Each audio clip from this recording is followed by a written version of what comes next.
तो पीएम का बिहार दौरा है, इसको लेकर पीएमओ ने पीएम के बिहार दौरे को लेकर स्वीकृति दे दी है और बीजेपी नेता मंगल पांडे ने यह बयान दिया है। उन्होंने कहा कि अभी तारीख और समय तय नहीं की गई है, लेकिन पीएम का बिहार दौरा होगा। इसको लेकर पीएमओ की स्वीकृति मिल गई है। राष्ट्रीय अध्यक्ष जेपी नड्डा, गृह मंत्री अमित शाह भी आएंगे। बिहार और बंगाल के बीजेपी प्रभारी मंगल पांडे का यह बड़ा बयान आया है और आपको बता दें कि मंगल पांडे ने यह कहा है कि ये समय और तारीख अभी तय नहीं हुई है, लेकिन प्रधानमंत्री का बिहार दौरा होगा। और आपको बता दें कि बिहार में बीजेपी 4 बड़ी रैलियां करने वाली है, जिसमें एक में प्रधानमंत्री नरेंद्र मोदी संबोधित करेंगे और वो आएंगे। उनको लेकर सियासत भी खूब हो रही है और इस बीच मंगल पांडे ने ये बयान दिया है कि उनके दौरे को लेकर पीएमओ की स्वीकृति हो गई है। 1 जून से लेकर 30 जून तक पार्टी का महासंपर्क अभियान चलना है। संपर्क से समर्थन, भारतीय जनता पार्टी आम लोगों से संपर्क करके भाजपा के पक्ष में समर्थन, एनडीए के पक्ष में समर्थन लाने का काम कर रही है। कार्यकर्ता लगे हैं उस काम में और उसमें कई हमारे केंद्रीय नेताओं का दौरा होने वाला है। उसी क्रम में हम सब लोगों ने आदरणीय प्रधानमंत्री जी से भी आग्रह और अपील किया था कि बिहार की इकाई ने कि आप आएं और बिहार की जनता को संबोधित करें, तो उनके कार्यालय की तरफ से उनके आने की सहमति की जानकारी मिल गई है। अब तिथि और बाकी विस्तृत कार्यक्रम तैयार होंगे। इसके अलावा हमारे राष्ट्रीय अध्यक्ष जी, हमारे गृह मंत्री जी, ऐसे प्रमुख नेताओं के भी दौरे होने वाले हैं। और पीएम मोदी के बिहार दौरे को लेकर सियासत भी खूब हो रही है और जदयू के प्रवक्ता नीरज कुमार ने कहा कि पीएम बिहार आ रहे हैं तो विशेष राज्य के दर्जे का क्या हुआ। जदयू प्रवक्ता ने स्पष्ट तौर पर कहा कि विशेष राज्य के दर्जे और पैकेज को लेकर क्या हुआ, जनता को बताने की जरूरत है। बिहार में नरेंद्र मोदी को 2 बार देश का प्रधानमंत्री बनाया और लेकिन बिहार के लिए किए गए घोषणा पर कुछ भी काम नहीं किया गया, ये भी बताने की जरूरत है। हर एक राजनीतिक दल को अपना कार्यक्रम करने का अधिकार हो,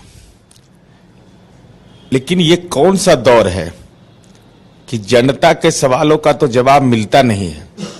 अब तो लोकतंत्र अधिनायकवाद की ओर बढ़ा कि माननीय मंत्री, केंद्रीय मंत्री अपनी बात कहेंगे, मीडिया को सवाल पूछने का अधिकार नहीं है।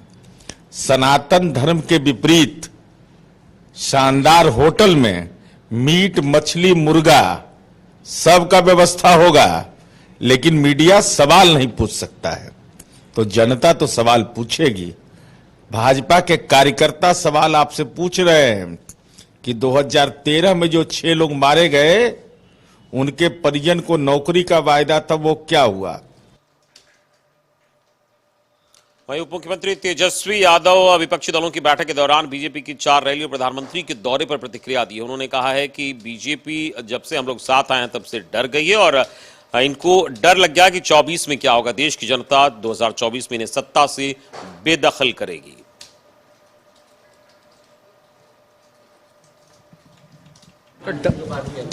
होने दीजिए ना भाई, हम लोग जिस दिन से साथ आए हैं, जिस दिन से महागठबंधन सरकार बनी है, अब भाजपा बाहर हुई है, तब से 24 के लिए डरे हुए हैं और डर निकल ही नहीं रहा है।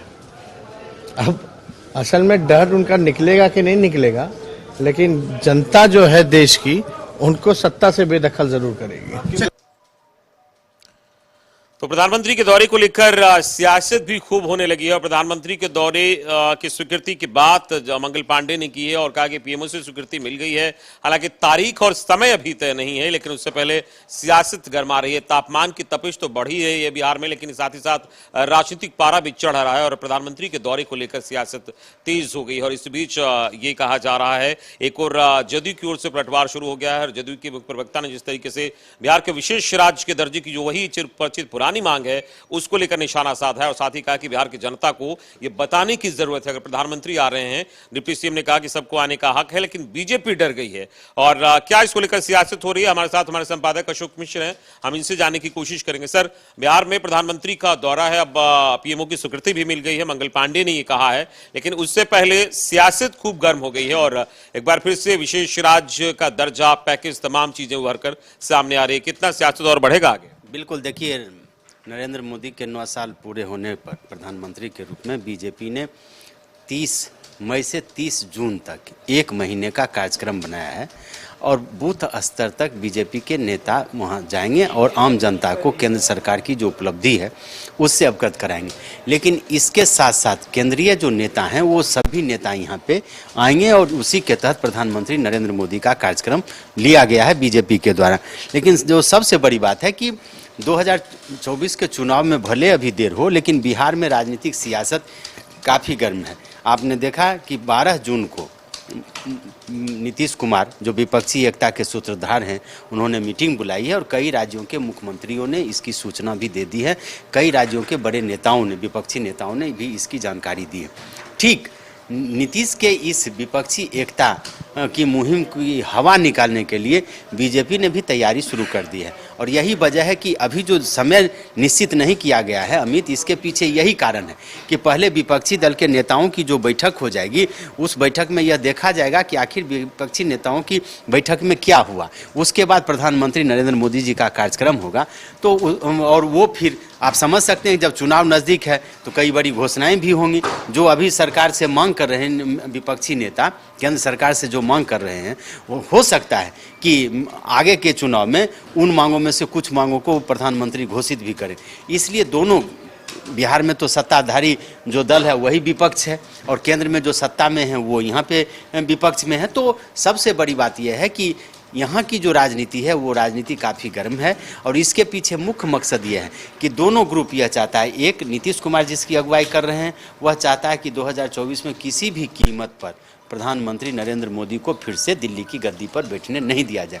दूसरी तरफ बीजेपी जानती है कि बिहार में लगभग 40 सीटें हैं लोकसभा की और उन सीटों में 39 सीटें अभी एनडीए के खाते में हैं। अब नीतीश कुमार चले गए, 16 सीटें अब आ गई विपक्षी गठबंधन में, लेकिन जो 2019 का चुनाव हुआ था उसमें 39 सीटें एनडीए गठबंधन को मिला था।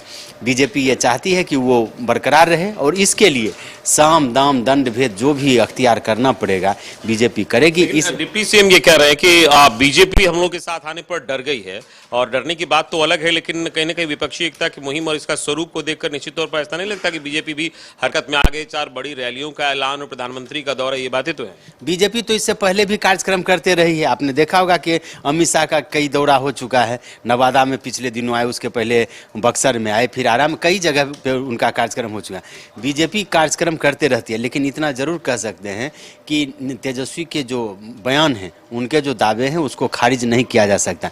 विपक्षी एकता जितनी मजबूत होगी बीजेपी को के दिल की धड़कन भी उतनी तेजी से बढ़ेगी और यह स्वाभाविक है। अगर विपक्षी एकता मजबूत होती है, विपक्षी दलों में अगर उम्मीदवारी को लेकर के एका हो जाती है, आम सहमति बन जाती है, तो इसका असर निश्चित रूप से पड़ेगा आगामी लोकसभा चुनाव में। लेकिन बीजेपी यह मान के चल रही है, अभी भी मान के चल रही है कि विपक्ष की एकता होना संभव नहीं है। यही वजह है कि बीजेपी भी अपने कार्यक्रम के द्वारा लोगों को यह जानकारी देना चाह रहे हैं कि वो किसी भी कीमत पर विपक्ष से कमजोर नहीं है। लेकिन इतना जरूर कह सकते हैं, बिहार में तो आपने देख ही लिया, विपक्ष पूरा का पूरा एकजुट होने के बावजूद भी बीजेपी ने 2 सीटें जीती।